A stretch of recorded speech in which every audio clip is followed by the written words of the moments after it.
The image appears to be completely black or blank, with no visible content, people, objects, text, or setting discernible.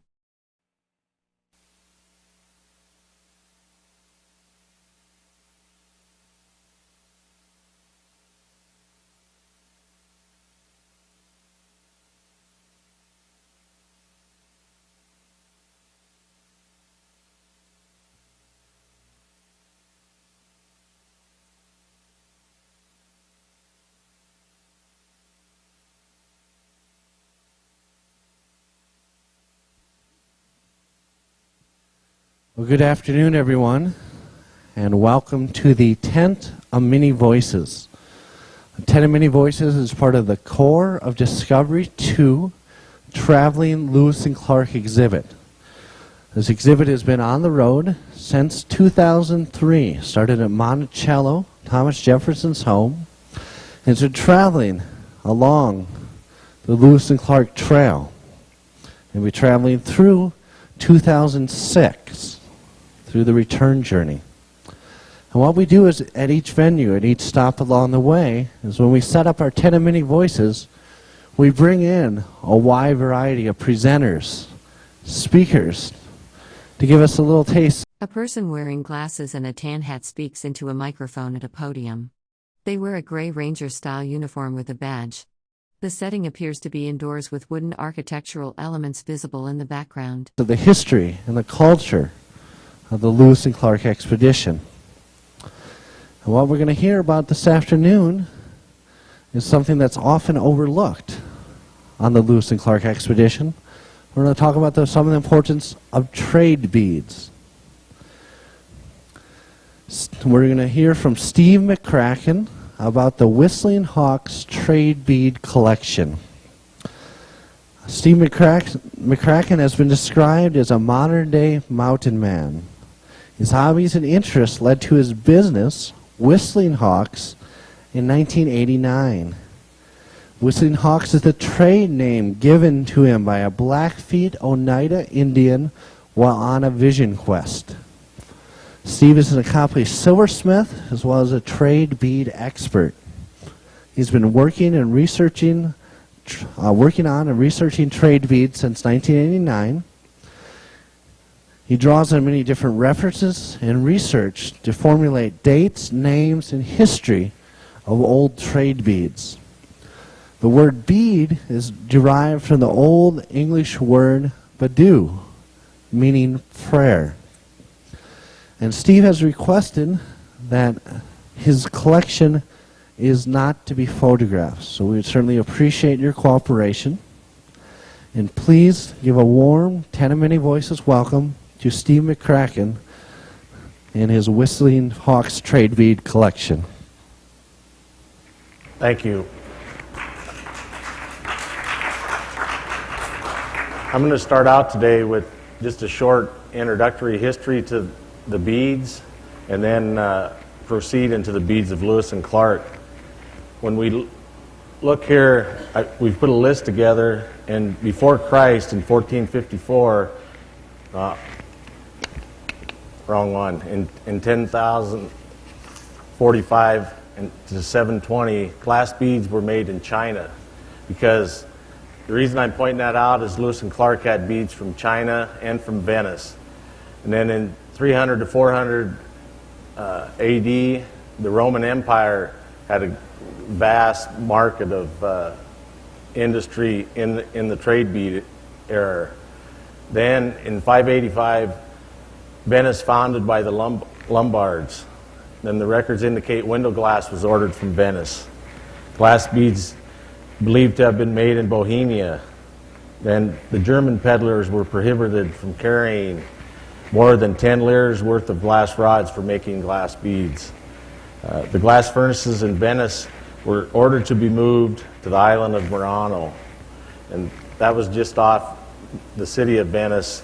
A person with a long beard wearing sunglasses and a dark cowboy hat stands at a wooden podium with a microphone. They wear a yellow fringed jacket over a red shirt. A white document rests on the podium. Because they were afraid that if the factories started on fire, that they would burn down the whole city. Then as we proceed, there were strict rules enacted about taking information from outside Venice, and they enacted the death penalty was imposed. In 1526, the first leak of glass secrets from Venice went to factories in Paris. The process of the wound lampwork beads was invented in Venice in 1528. In 1731, the wound bead process consumed 800 pounds of oil daily in Venice. In 1740, the Bohemians exporters set up permanent warehouses in all imports and inland cities of Europe. And then in the 1764 and 46, they produced more than 2,228,000 pounds of beads. That was before the 1800s. All this was done. So as we start back in the history of beads, the earliest beads would have been the fossilized bone here. This bone bead here is fossilized. This is ivory and shell. These were some of the earliest beads known to man. The quill work, which is well known in our areas by the Native American culture and that. Here's shells that were found on the Columbia River. They were found with several other artifacts. This comb and the bone bead or bone pick there is fossilized. We talked about the Roman Empire there for a minute. This here, the reason I'm showing you this is because you see the blue glass here and the eye beads. The blue glass was really common, and they had it before Christ. I don't know where my speakers are. Yeah, okay. These are Islamic, and these were folded over, but these were wound. So even before Christ, they knew how to make the wound beads. This bead here is from China. It's a molded, faceted bead. This was done before Christ.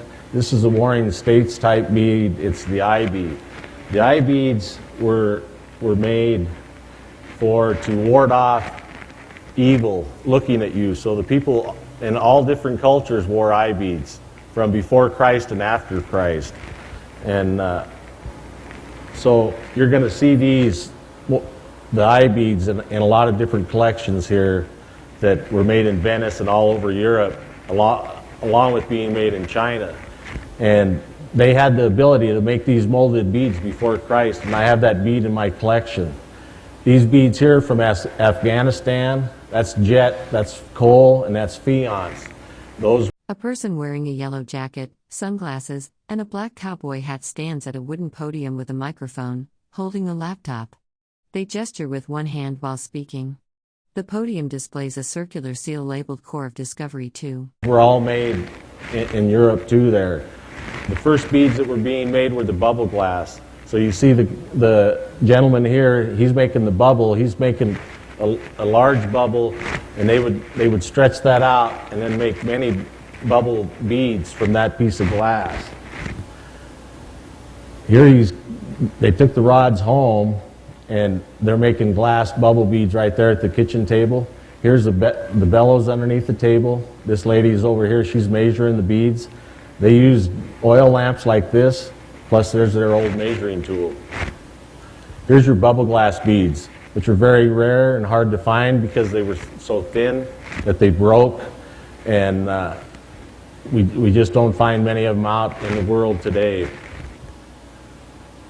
The next beads that were made were the cane beads.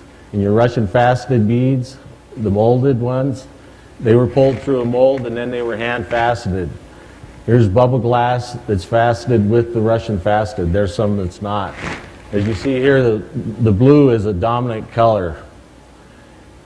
Here's some more samples of Russian faceted beads in different colors. They use several different things to make the color of these beads. Green took copper, and the blue took cobalt blue, and the red beads, they took gold to make as they mixed with the silica. Here's your deep cobalt blue. That's most sought after. This is the oldest strand of faceted beads I have. As you can see here, they're not faceted very much. This strand also. White Russians and red. This bead here was a Nueve Cadiz bead. Columbus actually brought those with him when he came, and they were used in the ships as ballasts. So when Columbus, and actually I have books that date back to Captain Cook, when Captain Cook came, they brought beads with him too, and they were in barrels that were used as ballasts in the ships. So as they ate their food and supplies, they could move the barrels of beads around and balance the ship out. So that's why they came with Columbus and all the early explorers. The next bead that was made real common is the cane bead, the 7-layer chevron. Then they made the 6-layer. And then on the far right, you see the 4-layer chevron. The reason they started out with the 7-layer was because that was what the Venetians learned to make in the 1500s. And that was the hardest bead to make because each process they had to pull that cane of glass through a mold. Then on the 6 layers were easier to make, and the 4 layers, they got. A person with a long beard and glasses wears a yellow shirt and red vest while standing at a wooden podium with a microphone. They gesture with their right hand while speaking. A dark background is visible behind them. Made the process faster because as the years went on, the demand for the beads was more and more. Here's some pictures of them working in the old factories in Venice. They worked very close to the furnaces. The fires were large. It took a lot of wood, so they used the potash from the wood to help make the beads, so they didn't have to mine potash when they were making beads in Venice because they used wood in the furnaces. I was telling you about the bubble glass, and then they went on to making the cane. The way they made the cane, as you can see on the far right, the young man joining his rod to the other man with the bubble. Then they run in opposite directions, and they with the glass being hot, and it would stretch up to sometimes up to 300 feet long. Then they would take it, and the guy would break it into bundles 3 or 4 foot long, and then they would take it back in the process and pull it through the mold, because to make the chevron, it has the 12 teeth on it right there. To make that pattern, they had to pull it through the mold each time. And as you look at a chevron, when you look up close here at the collection, you'll be able to see that each time when they pulled that bead through the mold, before they broke those canes to make the individual beads. The top one here is the Russian faceted. There's the Nueve Cadiz. These are all cane beads. And then some of these were tumbled and faceted. You'll see here, this is a picture out of Germany. They're actually being pedaled, and water was dripping down here in his bucket onto that stone. He's hand faceting beads. These are 2 other styles of the same thing, but these were set at and pedaled with their feet to fasten the beads in the early days. Here's a close-up of the Russian faceted and the star pattern I'm talking about here. The blue-green glass is the rarest on the center of them, and this one here actually has 9 layers in it if you look close to it. Here's a red layer, 7-layer chevron. The red core is not common. Mostly it was green glass like this one here. The other thing you can see here is they made mistakes. Even though they were master artists, is what they did. They still ended up with bubbles in the glass. These are smaller collection there of smaller chevrons, and you can see the different patterns. And then when they ground the sides down, you can see the edge of the different colors laying underneath. This shows you real good. We call this a chevron salami because they cut it at an angle. So you can see each layer was pulled through the mold there, and the last layer was not. Then it would have been this, like, this is a cane, a piece of cane out of a Venice warehouse.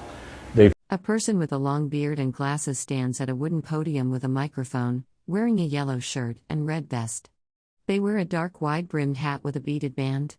A laptop sits on the podium. Found them in the corner. They had bundles of canes in warehouses over there in Venice, and they broke them up into about 6 inches long and shipped them out and sold them all over the world. But the red chevron is very rare and hard to come by. So is the green. There's a green 7-layer chevron with the blue center. There's a large 7-layer and other examples there. This one here is broken, so you can see inside the different patterns. It's not just done on the outside edge of the bead, it's the full length of the bead. And a lot of people think that these beads were painted on. None of these beads are painted on, they're all solid glass. And this one here, you can see where there's a crease in that bead. That bead was still hot when they laid a rod across it and put that crease in it in the 1500s. And they went to the 6-layer chevron. There's a good example of that. And the 4-layer here, this one was probably a 5-layer chevron, but the women liked the red on the outside of the bead, so they would grind the beads down so the red would show. So we call this a woman chevron. The yellow jacket, 5-layer chevron, and the black chevron there. These are really rare to come by now. Then we get to the beads of Lewis and Clark. And that's a real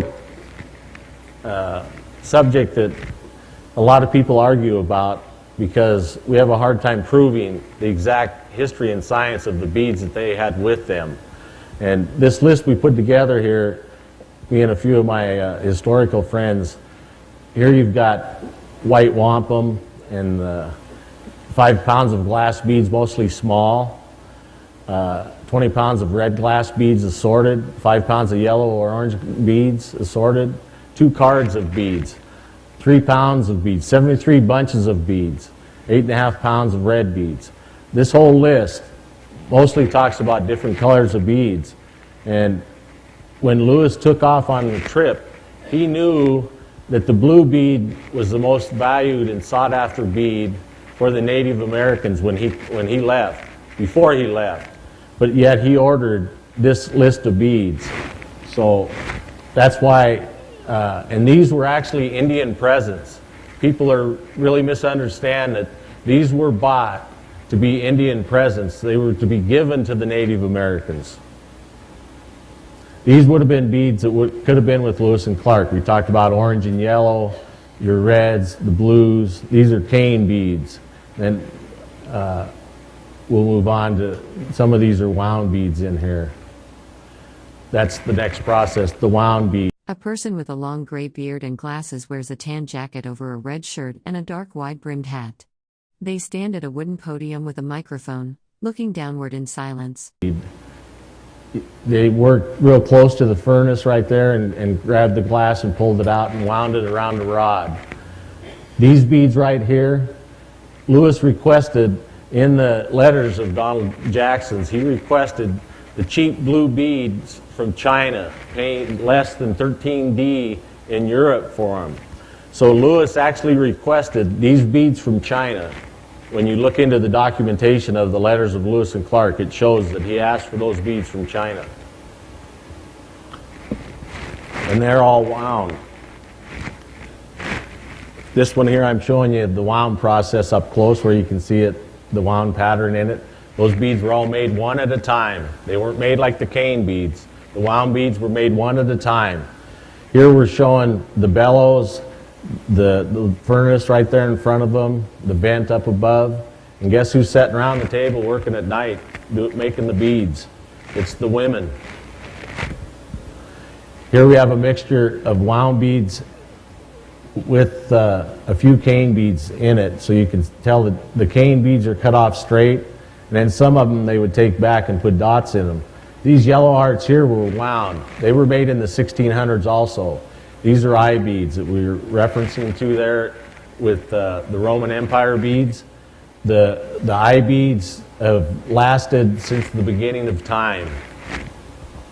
Here's a sample of more eye beads of rare colors that are hard to come by. These were all made one at a time also. This strand here is the best strand I've ever had in 15 years, and it has blue and pink dots on the white eyes. That's the rarest strand I've had of the eye beads. And then you have the red eye bead, and these names are the original names that were brought with the beads when they were shipped over here. Because the Crow Nation, down where I live in Montana, they call the eye beads crow beads. No matter if they're black, red, or white, or they call them crow beads. and that's not so. These are actually eye beads, and I'll show you crow beads here as we proceed. These are medicine man eye beads, and here's your black eye beads. This strand here, I tell everyone this was a beginning artist, because when he started making the eye beads, he wasn't sure if they were to be black or white and what color dots were supposed to be on them. But when we really look at the master artwork that those people did in Europe, they really had a fine art, and they knew what they were doing.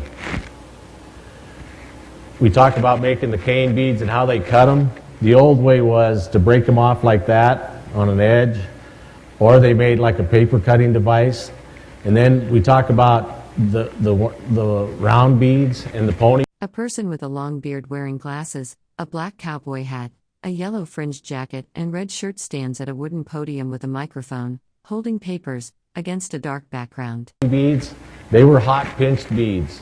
They were the pony beads were the size of about an apple seed, and that size is what Lewis and Clark would have had with them.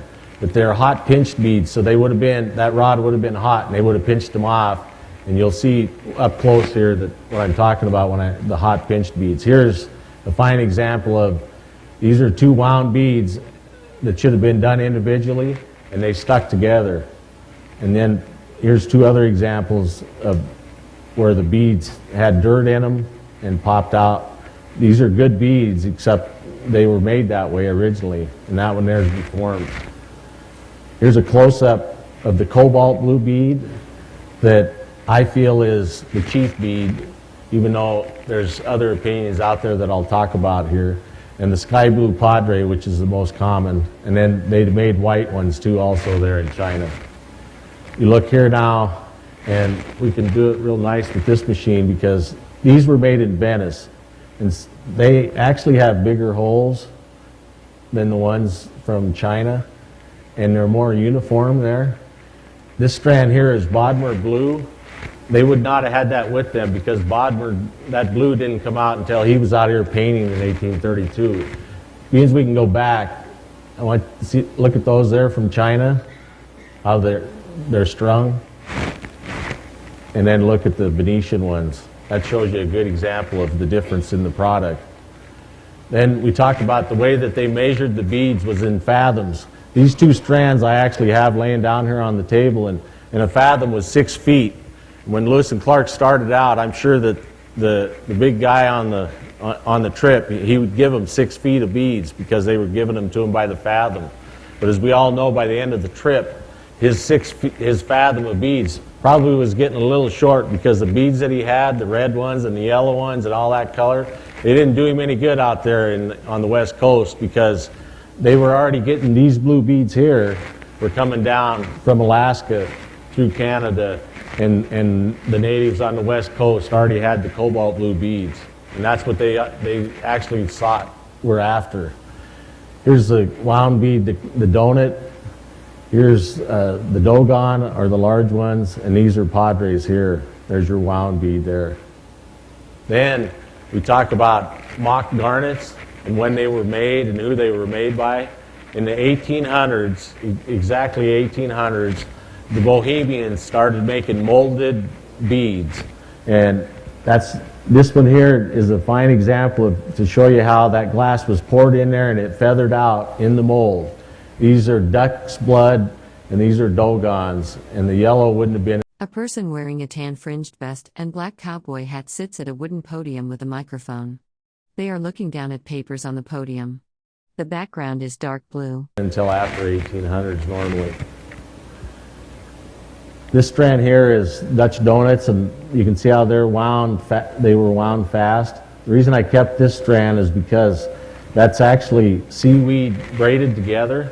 So that strand actually came from Venice over here and was left on that. You can see it down here also. This is what happens to beads that are dug up, is the soil eats at them. And as we all know in the archaeological world and that, we don't dig up any areas.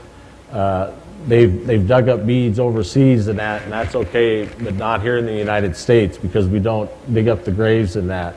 Actually, some of these beads were traded in Africa, the same exact beads that were traded here.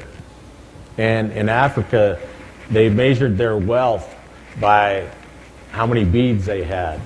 And instead of burying their beads with their dead, they may have buried their beads because it was their wealth. It was their livelihood. And that's why we get a lot of beads that were traded in the fur trade over here are being found in Africa and other countries, you know, and Alaska also. They're still being traded in Alaska today. These are common beads that would have been with Lewis and Clark. The cobalt blue right there with that $7 million collection that's coming out of St. Louis, we're calling those the chief beads. Those would have been like gold to the Native Americans. These white beads right here, the pony beads, would have been like silver. And the greatest thing in between the white bead and the blue bead was tobacco. Those were the three biggest things that they wanted from the white people. The Native Americans wanted the blue beads and the white beads and tobacco. Here's your greens that would have been common then. There's your greasy yellows. Like I say, a lot of the yellows weren't made until after the 1800s, so they could have had these colors with them. And you got white beads in there. One of the biggest things about the old beads also is you'll see strands down here that are on string. They were on cotton string. That's what they were shipped over on. And some of them that are restrung on elephant grass. Some of them came out of Africa. Some of them actually came from Europe on grass. Then we get into the wound beads with the trail designs. And these here were done one at a time. These are French cross, and we call these trail beads. This is a bumblebee. That's because it represents the body of the bumblebee. This is a snake bead. And that's found on many of the invoices, and people are wondering what the snake bead is. And it's actually that trail bead right there, because if you put a bunch... A person with a long beard wears glasses, a black cowboy hat, a tan/gold jacket, and a red shirt while standing at a wooden podium with a microphone. They hold papers and gesture while speaking against a dark background. To those together, it actually looks like a snake's skin. I've had a lot of historians come to me and ask me, what's the snake bead on those invoices? And they're looking back on the invoices from the 1800s forwards. And that's what they're looking at. That's the bead they're looking for. And I have a strand down here with some on it. After during the trail beads, they made the feather designs. Here's your red feather, which is very common. These are not. There's black feather beads and cobalt blue. Here's showing you the different bead artists. The earlier ones actually made finer lines. This one here is a worn out bead, and these show thicker lines on them. They actually made the swirl bead at the same time. They all date to the 1700s. These are French ambassador beads. There's a lot of people like to come up with names for different beads, and why did they name it that? Was it named after a French ambassador or not? We have no written proof that that was true, no documentation. This one here, when you hold the light up to it, you can see that it's green on the inside instead of black like the other ones. Here's another eye bead, trail bead design mixed together, cobalt blue, and these are fancy lampwork beads. These we call Guadalupe, like the Hudson Bay White Hearts and florals. We kind of categorize several different beads in that same area because of the white center and the yellow center. These are trail beads, and these are Dutch delfs. And it's because of the blue and the white that it's called a delf. But these were all done in Venice. We talk about skunk beads. This is the true actual skunk bead, and they were made cobalt blue and black. And you can see the skunk tail right there. These are actually called skunk tail beads in the beginning. Some of them were done fancier than others, and some of them are plainer. And you'll see samples of these down here also. The Lewis and Clark bead that is a big controversy. Historian friends of mine, we've tossed this around back and forth, and Peter Francis, who's gone now, him and me had several emails back and forth and talked about the Lewis and Clark bead, and just like all the beads that I've showed you before here, they were made in the 1700s The Lewis and Clark bead was started being made in the 1740s and were quit being made in the 1850s. And if you look at this one here, you can see there's mostly white on that band that goes around it. That would be the earliest one. And then as they went along, they got better with their designs, but that twisted cane became a candy cane in the Lewis and Clark. A person with a long beard wearing glasses, a black cowboy hat, a yellow fringed jacket, and a red shirt stands at a wooden podium with a microphone, holding papers and gesturing while speaking. Clark bead. And that one there would have been closer to 1850s. These are fancier Lewis and Clarks because they've got the different color in the white and that. But we cannot prove. There is documentation from Wyoming, but I would not use that as documentation for the truth because all the archaeological digs and that, we can't prove that Lewis and Clark had these beads with them. French ambassador bead there. It's a large bead with a nice design. Or French, yeah, this is French ambassador. The other one was Arabesque. I made a mistake there. These are kind of similar to the Lewis and Clark. Then here's your fancier eye beads, elongated beads. Then we've got the gold four-aim beads. That's what these are called, and these are similar to the Lewis and Clark. But what this is this is brass inlaid or sometimes copper, and that was inlaid in the bead while it was hot. And there's different sizes and shapes of those beads also. Then we talk about the raised florals. These were done actually in the 1700s, some with the white hearts, some not. The earlier beads that I showed you with the trails on them, they were raised, little rods of raised glass like you see here, and they were paddled into the bead. These were not, and that's why they're called raised floral beads, fancy raised floral. And these tend to be the more expensive ones. Then we talked about the molded beads. These are the type of molds they would have used. They're just like the gun mold for molding bullets. They could do 4 at a time or 6 at a time, sometimes 1 at a time. They were just as hard to make as the wound beads and that because they still had to heat the glass to a certain temperature and pour it into the mold, and plus have a rod for the holes. We talk about the mock garnets that they had with them. The Bohemians started making these pressed beads in 1800s, and right here would have been your mock garnets. They're about the size of the pony beads. There's real garnets there, and that's the mock garnets here that I have enlarged there. These were done 1 at a time, and when you look at them down here, you'll actually see that the color of them is like a mock garnet. The red white heart, though, has several different colors, so that shows you variation in those also. We talked about the pressed beads. These are barley corn beads. These were pressed. Lewis and Clark had them with them. And these are crow beads. There's more pressed beads. These are padres. You can see the lines in them, the molds. These were pressed faceted beads. These are actually cucumba beads for the African trade. You can see the seam though in those. A person with a long beard wearing a black cowboy hat, yellow jacket, and red shirt stands at a wooden podium with a microphone. They hold papers and gesture while speaking against a dark background. Easier than you can see in that picture. Here's your melon beads that are pressed. Here's your Manhattan bead. That bead has been said that a gentleman bought Manhattan with $27 worth of beads. That's a bead they're referring to, but there's no truth to that story.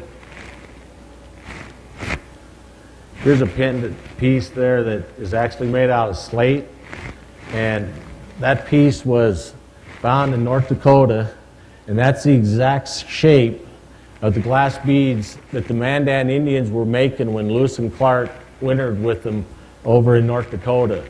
They were taking the blue beads and smashing them up and making them into a pendant just like that. So that dates back before the glass beads ever got here. This is an Iroquois bag. It has the Russian faceted beads here with the pony beads. Here's some Hudson Bay crosses with pressed beads with the signatures on these, and some of these have the Hudson Bay symbol on them. They were made in Canada. They were in a museum there, and they were sold out of the museum. Some of these were done by Richard Chuckshank. I actually have one on that was made by him. Here's your Hudson Bay medals, a big brooch that has several hearts cut out of it, another brooch from that time period that would have been Indian gifts. The big item that I told you about between the blue and the white beads is the tobacco, and this is a snuff box made out of buffalo horn, and that dates back to the 1800s. This pipe case here is out of wood. The men would have carried their pipes in a case like that so they wouldn't end up broken like this long one here. This one actually dates back to 1775, the Civil War time. As the pipe got plugged up with our favorite nicotine, they would break the end of the pipe off and make it smaller.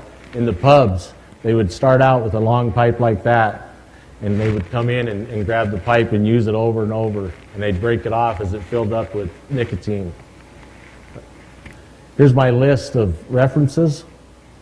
Start out with the Voyage to Paradise, exploring in the wake of Captain Cook, beads of before Lewis and Clark, 16th century glass beads, the letters of Lewis and Clark expedition by Donald Jackson, World of Shipwrecks, a bead premiere, a history of beads. All these combined is what we used to come up with this presentation. This here is actually a buffalo bone knife, and that was a kid's toy. A person wearing a black cowboy hat, glasses, a tan/gold jacket, and red shirt stands at a wooden podium with a microphone. They hold papers and gesture while speaking against a dark background. Now, here we go with blue beads. The blue pony beads. What if Lewis had more of them? Indian presents became the clothing for the core of discovery to survive, and they were not given as gifts. Like I said, some Native Americans, these beads represented the spirit world. And when the classics proved great hegglers in trade, why did the captains take that as an insult? Tobacco and blue beads, they do prefer to everything. December 20th, 1805. Lewis wrote, I bartered my elk skins, old irons, and 2 canoes for beads. One of the canoes for which they had given us but little had I cut up for fuel. April 20th, 1806. So on the way back, they knew the blue beads were so valuable that they actually traded canoes and got blue beads back from the Indians to trade on their way home. And as we end here, everything we need to survive is out there on the prairie. Will we ever understand what's there? And we are products of the fur trade. Whether people want to admit it or not, we are products of the fur trade. And always remember that the ground is an open book to those who can read the writing and understand it. And that's all I have for now for my presentation up here. But I've brought beads along here, and I'll field questions from any of you. And you're welcome to touch these beads and that, but like I asked at the beginning, you don't take pictures other than the park personnel, because I'm actually being paid by the Park Service. Okay? So is there any questions? If you have any questions, please raise your hand. I'll bring the microphone around to you so everybody can hear your question. We'll be up here, and you can handle the beads and ask questions up here also if you want. Any questions? All right. Well, let's give Steve